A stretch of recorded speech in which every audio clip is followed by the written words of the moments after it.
your page that you can click on if you'd like to have captions. We invite everyone attending to also visit our ADA coordinator website, and I'll put the link into the chat for that. That has a number of different resources on ADA transition planning and other issues on compliance with the ADA that folks can check out. All right, so that's enough from me. With that, we'll move on to our first speaker. Our first session today is called The Future of Transportation. It's a review of TMACOG's transportation plan presented by Marissa Bechstein. Marissa Bechstein is a transportation planner with the Toledo Metropolitan Area Council on Governments. Her primary planning areas are long-range planning, public transportation planning, and assisting with the Specialized Transportation 5310 program. Marissa has a master's in public administration and has been participating in regional planning over the last 4 years. During her career, she has worked with numerous community stakeholders and local governments, identifying local and regional future needs and working on a variety of different tasks. I know here at the Ability Center, we work pretty closely with Marissa, and we appreciate her partnership in trying to meet the needs of folks with disabilities in our area. So without anything else, I will turn this presentation over to Marissa.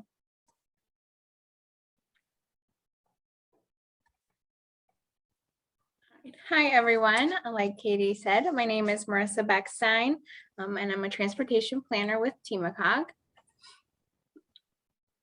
So before I begin, I just want to go over what TMACOG is. So TMACOG is the Toledo Metropolitan Area Council of Governments. We're a nonpartisan regional planning partnership made up of voluntary members in Northwest Ohio and Southeast Michigan. We have members from cities, counties, villages, townships, schools, colleges, park districts, and other businesses. And our primary planning areas include transportation and water quality. We are a metropolitan planning organization, also referred to as an MPO. So we're responsible for conducting the region's transportation planning. And our planning area includes Lucas and Wood counties in Ohio and the southern 3 townships in Monroe County, Michigan. At TMACOG, for our transportation planning department, we have multiple committees. So our committees include a planning committee, which oversees our long range plan update, bike and ped committee, passenger rail committee, freight committee, public transit committee, a system performance and monitoring committee, a smart mobility and innovative transportation committee, and our TIP committee, which oversees the TMACOG managed funds. We also participate in a variety of short range planning. We are always trying to stay on top of researching for new innovative technology trends. We have a traffic counting program, so we are able to set counters out on roadways to count vehicle traffic as well as bicyclists and pedestrians. We also can set counters out on trails to get trail usage. We do modeling and forecasting, and then finally our long range planning, which I will cover throughout this presentation. TMACOG's 10-year priorities include regional connections, so we always want to make sure that we are providing connections in the region to help move people and goods efficiently in and out of the region. A couple of big studies that are ongoing. One is the US 23 Connect study. So this is looking for a more efficient route to connect Toledo to Columbus. Currently, the route sees a lot of congestion and high crash rates. This is a heavily traveled freight corridor, so it's important to identify a more efficient route to get to the outer belt of Columbus. There's also been a Toledo to Detroit passenger rail study in 2019. This was conducted to see if it was feasible and cost worthy. And it was determined that it would be feasible and financially feasible to reconnect Detroit and Toledo by passenger rail. This is supported by a variety of different stakeholders, including the cities of Toledo, Monroe, ODOT, MDOT, and SEMCOG, Detroit Metro Airport, and other passenger rail advocacy organizations. So the next stage of the study will be looking at more specific routes that would be the best way to have this connection and looking at existing corridors already. We also want to see in the next 10 years a continued improvement of our multimodal system. So we want to make sure our system is complete so that it's safe and for all users, whether it's a car, truck, a bicyclist, a pedestrian, or a transit user. We see the value in having a transit system for the people who depend 100% on transit, as well as people who just want to use transit in their everyday life over driving. And then also the passenger rail connection and making sure our roadways are efficient for the freight movement. And since we are at we have two major interstates and highways with US 23 and I-75. And then finally, we know that in the next 10 years, we're going to see an increase in the smart mobility, things such as autonomous shuttles, autonomous vehicles, and electric vehicles. So making sure that we are planning for that and staying on top of those changes.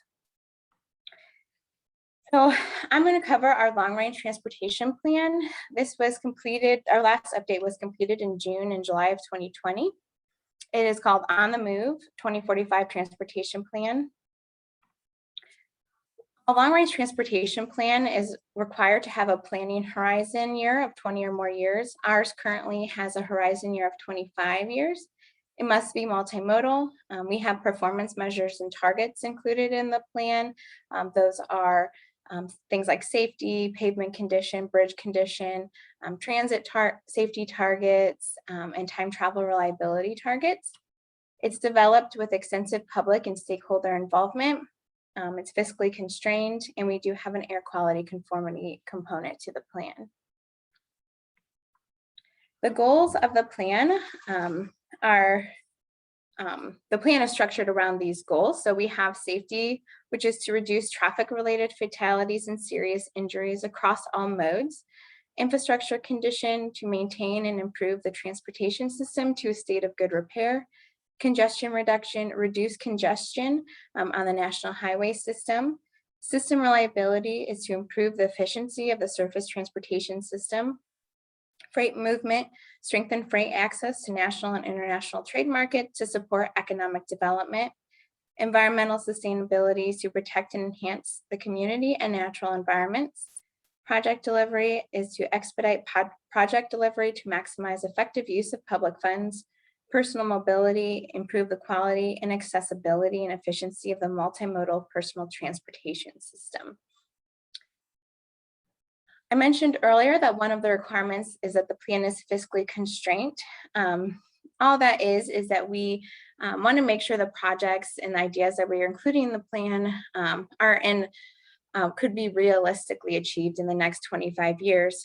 How we do this is we look at historic trends for resources into our area, and we estimate what we think we might be able to see in the next 25 years. This chart is from the long range plan. It just shows you how we do that fiscal analysis in the plan. All of these numbers are 100% estimates, so they could be drastically different just depending on what type of resources we see. But we would estimate that we would get about $3.8 billion over the next 25 years. And then it shows how we break that out in our plan. So we would first break out the system preservation. So that's maintaining our system in a state of good repair. We'll then take out our committed projects, our initiatives, and then our priority projects.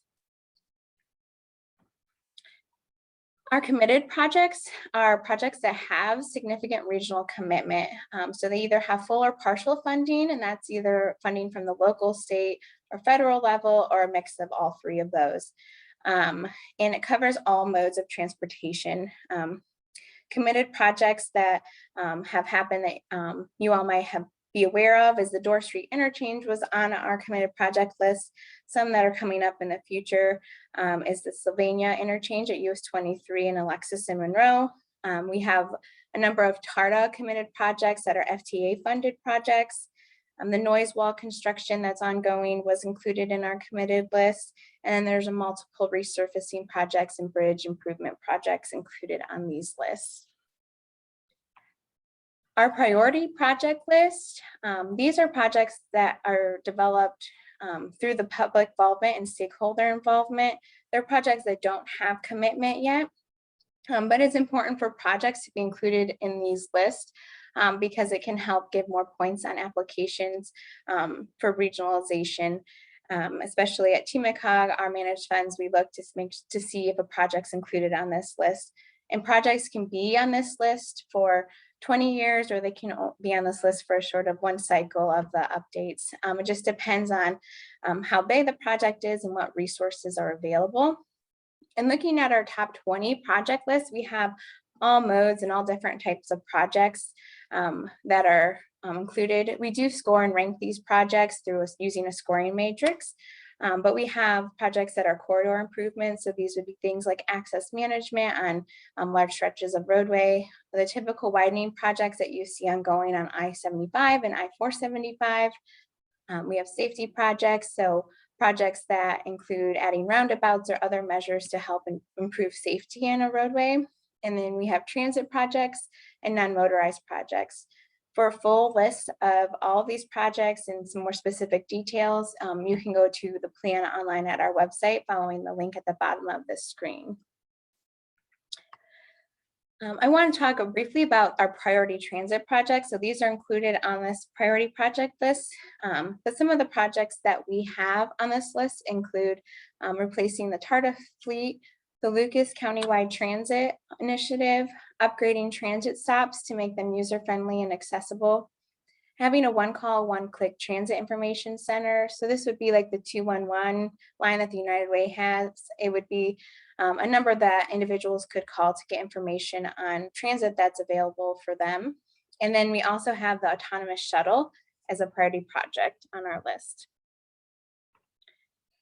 Next, we have our policies. So policies are guidelines that we encourage be followed in order to achieve our outlook. And so we have policies for environmental sustainability, personal mobility, congestion reduction, freight movement, and infrastructure condition and safety. There are a number of transit policies included. I just called out a few of them. So some of the transit policies in the long range plan include developing a truly integrated transit system that services all areas and people. To provide more viable personal transportation choices, our region supports development of a passenger transportation system, providing a full range of integrated, interconnected modal choices to ensure mobility of all citizens and improve community and natural environments. Improve transit operation and expand hours of service, which will require more money. And then research ways connected and autonomous vehicles can be used to assist mobility for seniors, individuals with disabilities, or other non-drivers. And then implement a regional transit by developing a broad-based funding mechanism. We also have initiatives on our list. These are projects that won't necessarily involve construction, but would need to be funded some way. So we have 12 transit-related initiatives, and these are things like feasibility studies, travel training, having a volunteer driver program, expanding mobility management, and doing an economic impact study. And so the long range plan is the blueprint that lays out where we would like to see this region go and what we anticipate seeing. But then we have to think about, how do we make this future a reality? It doesn't just happen. You have to have different resources. And one of the things that is needed is funding. At TMACOG, we have our Transportation Improvement Program, also known as our TIP. It is our document developed by state and local governments, and it documents how TMACOG managed funds are allocated. So how our TIP works is that we have a solicitation every year for different funding sources. So we have Surface Transportation Block Grant, STBG, Congestion Mitigation and Air Quality, which is CMAQ, and Transportation Alternatives with the TA. In 2021, we did have a different funding source, was the Coronavirus Response and Relief Supplementation Appropriations Act. So we do the solicitation, and different jurisdictions can apply for funding for projects that they have. We estimated this past round about 21 million was awarded for STBG, 3.4 was awarded in the Coronavirus Response and Relief Supplementation Appropriations Act. 7.7 million was awarded for CMAQ, and 3.1 for transportation alternatives. These would be funded through the state fiscal year 2027. We received 65 applications from 18 different entities. And so we score and rank those, and those projects are included then in our committed project list in our long range plan during the update. Another funding issue that we're keeping our eye on, and that a lot of you may be aware of is ongoing, is the federal infrastructure bill. It went through the Senate and it's in the House right now, so we don't know for sure what this is going to actually include until it is passed. But looking at what is proposed is looking like Ohio would receive $12.83 billion for transportation, and Michigan would get $10.78 billion. If these numbers were to go through, that would potentially increase the amount of funds that TMACOG will receive to be able to allocate to cover construction projects. Another way we can make our future a reality is through legislative action. We have a transportation legislative agenda that is developed through our Transportation Coalition. This covers all modes of transportation and different policies and different changes that this region would like to see made at the local, state, and federal level. This can be used by anybody to take it down to senators and representatives to try to get change made. Did want to highlight some ongoing projects that you all may be seeing or may be interested in hearing about. So ODOT is working on pedestrian safety improvement within the city of Toledo. So there are 76 proposed locations. Estimated cost is $1.3 million. These are smaller projects, but they all are aiming to address pedestrian safety. So these are things like high visibility pavement markings, having ADA curb ramps, installing more efficient or more accessible traffic or pedestrian signal timing, and things along those lines. This project began back in the spring, and I believe it's still ongoing. For all the specific locations and what is being done at each location, you can visit ODOT's website at the link at the bottom of the screen for those specific details. Additionally, there's a few interchange projects that are going to be coming within the next 10 years. Some of these, or all of these actually, include pedestrian safety improvements. So one is at I-75 at US 20 and 23 in Rossburg, I-475 at Airport Highway, US 23 at Alexis and Monroe in the city of Sylvania. So these are going to be big projects that are going to be making a big change in this area, and they all will address pedestrian safety. So pedestrians and bicyclists can get safely across and get through these areas. And then we have the smart mobility that we see coming more and more frequently in the upcoming years. One being the Hyperloop. So this is a pressurized capsule that would transport people at higher speeds, upwards of 700 miles per hour. TMACOG's been involved in some of the studies that NOACA is doing, looking at a route from Pittsburgh to Cleveland, maybe through Toledo to Chicago. One of the things we want to keep on top of is accessibility of these Hyperloops, making sure that when they're being designed, they're thinking of individuals who may be in a wheelchair, have low mobility, so they can access these and utilize this new transportation. We also see more autonomous shuttles coming into the region. So we're going to be staying involved with that, and we have that in our priority project plan. So trying to make sure that we can bring these technologies into our region. And then we also see electric vehicles and charging stations becoming more used, and that's something we are ongoing working on right now, is looking at where charging stations should be located and how we could fund these charging locations. I also want to take some time today to talk about one of our short range plans that we worked on with CHARTA, and that is the locally coordinated human service transportation plan. This plan, implementation of this plan is included as an initiative and a policy in our long range plan. So coordination of human services has shown to reduce costs and increase access to public transportation for seniors, individuals with disabilities, and other disadvantaged populations. It's a requirement for FTA funds, Specialized Transportation Section 5310. So this is an important plan to have in place and maintain in order to bring funding into this area so we can continue to achieve the goals that we outlined in our long-range plan. Specialized Transportation Section 5310 is a program intended to enhance mobility for seniors and persons with disabilities by providing funds for projects such as vehicles, transit-related infrastructure, operating expenses, mobility management, computer and hardware, and other equipment. It provides 80% of the total projects, and the remaining 20% is covered by the local match. We typically see nonprofit agencies that provide transportations applying for these funds, but there are other circumstances where different entities can be eligible for these funds if you can show that there is no other transit in an area. When this last round, Ann Grady received funds, Bittersweet Inc. received funds, and Black and White Transportation received funds to add 5 new accessible vehicles to their fleet. In the coordinated plan, we look at demographic trends. So we wanted to see where gaps in services are. Through our analysis, we saw that there's a high percentage of no vehicle households in rural areas that are actively served by transportation or public transit. And there's a high percentage of seniors and individuals with disabilities living in areas not served by transit.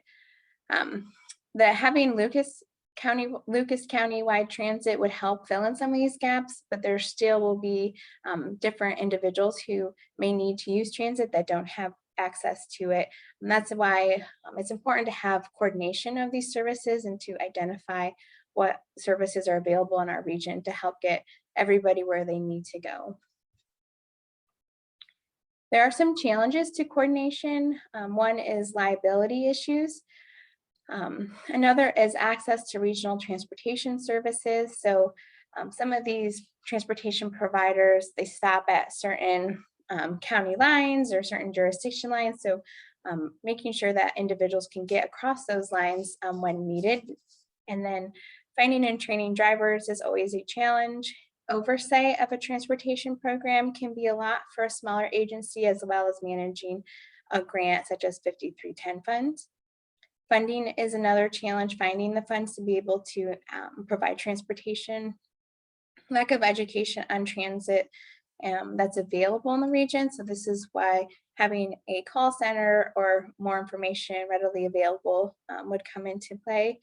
And then currently, and when we developed this plan last year, the COVID-19 regulations provided new challenges for some of these agencies by either shutting them down or reducing their capacity limits, so they weren't able to provide the necessary transportation services.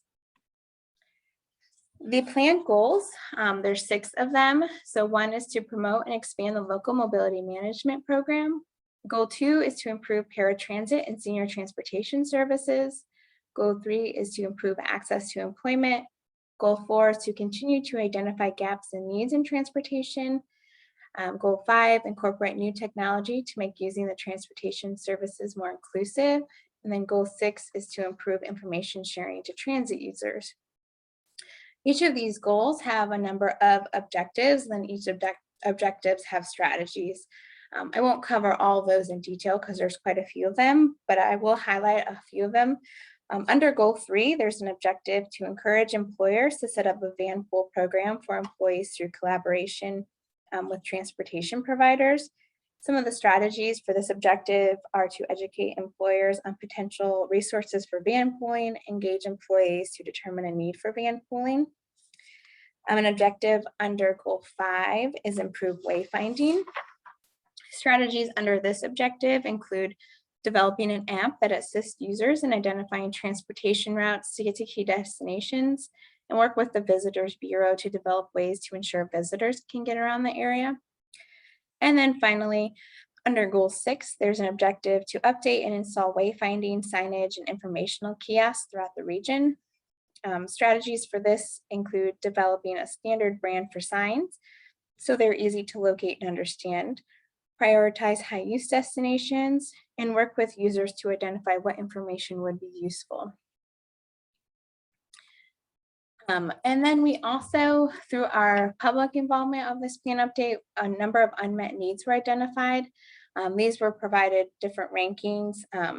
And so our two highest ranked ones were the service area, not being able to get where you need to go because of where you live or your destination, needing more transportation options on early mornings, nights, weekends, and holidays. Our medium ranks include maintenance of transit stops, cost of private transportation, wayfinding and signage, increased collaboration between transportation providers and health and human service agencies, the ability to schedule rides on a shorter notice. And then the lower ranks were education of how to utilize services and access to local airports, bus stations, and train stations. These needs all matched up with a goal so the goals were designed to try to address these needs through our objectives and our strategies. And then finally, I wanted to highlight a few different documents that TMACOG has. So we have a safety locations report that we update. This is good for any jurisdiction who in our planning area who may want to apply to ODOT safety funds. You can use this report to see if your location is included as an unsafe location if it has fatalities or serious injuries. We also are working on an active transportation plan for the non-motorized users in this region.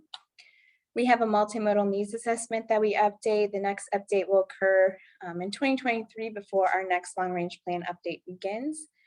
And then we have a congestion management process update. Currently, we are working on an ITS architecture update. There are some startup projects that will be included in this update, things such as installing information kiosks and upgrading payment options for riders.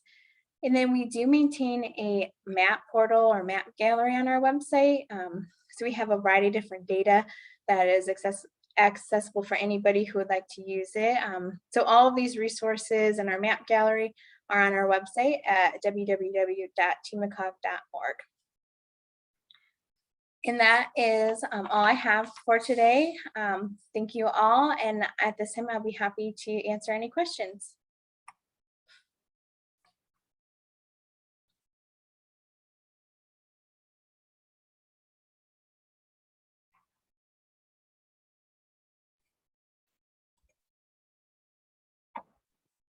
So like we said, anyone with questions, feel free to put them in the Q&A box, which is on the toolbar at the bottom of your screen.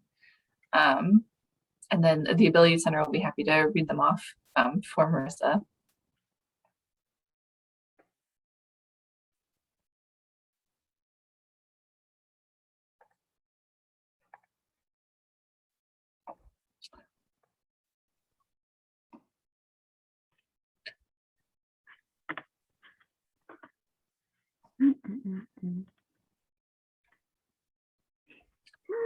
So if at this time we don't have any questions, we can, oh, I think I saw one come in. Vera, was there a question?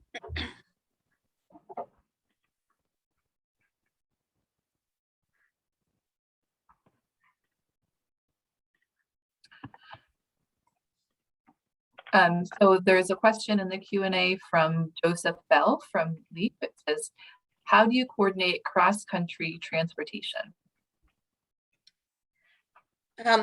So cross-country transportation, that's where the regionalization comes in. We try to look at direct regional connections to our area. So that's things like the Toledo-Detroit passenger rail study and the US 23 Connect to try to connect Toledo to Columbus, which from there you can connect to other destinations in the country, and same with connecting Toledo to Detroit. You can connect from once in Detroit, you can connect to more destinations in the country.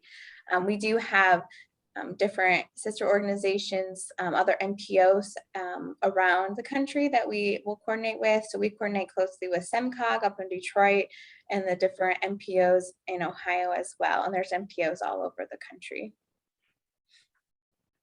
Thank you. And thank you, Joseph, for your question. Okay, next we have a question from Tom Hess. It says, you mentioned a few routes for rural areas in your region. Are there more efforts to engage rural users directly? Yeah, so that's where the coordinated plan comes into play.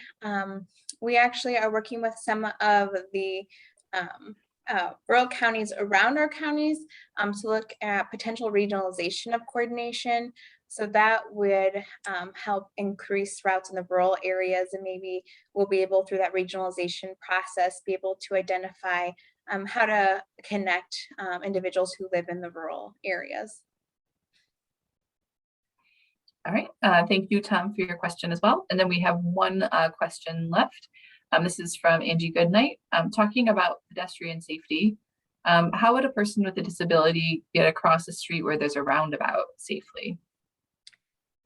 I know that that's always a question that I've heard many times before. I know ODOT has provided guidelines, and I believe maybe the city, of how to properly use a roundabout. Those resources are online, and I'll find the link and I'll be able to share that link. Excellent. So I guess with no other questions, thank you so much, Marissa, for presenting. Like I said, Marissa's been really a great resource for us here at the Ability Center in terms of engaging with TMACOG on issues that that face folks with disabilities when it comes to transportation. And this TMACOG plan is really an important thing for folks who are interested in transit to be familiar with, and even to participate in some of the stakeholder input and public comments to let TMACOG know, what our needs are, and work together to strengthen our transit system in Northwest Ohio. Thank you so much, Marissa, for agreeing to be here and for sharing that information with everyone here. Just wrapping this up, we have 3 other sessions this day. I would invite everyone who attended this session to attend our other sessions as well. Like I said, even if you haven't registered, it's not too late to do so. And I am going to enter our website again in the chat for folks who maybe were a little late in registering. We have 3 more sessions. The next one is a national speaker, Justice Shorter. She's a national expert on disability inclusive disaster protections, emergency management, and humanitarian crises, who's going to be talking about engagement in public transit advocacy. This afternoon, we have a panel who's going to speak on access to transportation in our region. And then we also have our 4th session will be our Community Partnership Award winner, the Area Office on Aging of Northwestern Ohio, who will be speaking on a project that they are implementing for transportation navigation here in our area. I want to thank everyone who attended for coming, and we look forward to seeing you guys at the future sessions later today. Thank you again, Marissa. And I look forward to seeing everybody later.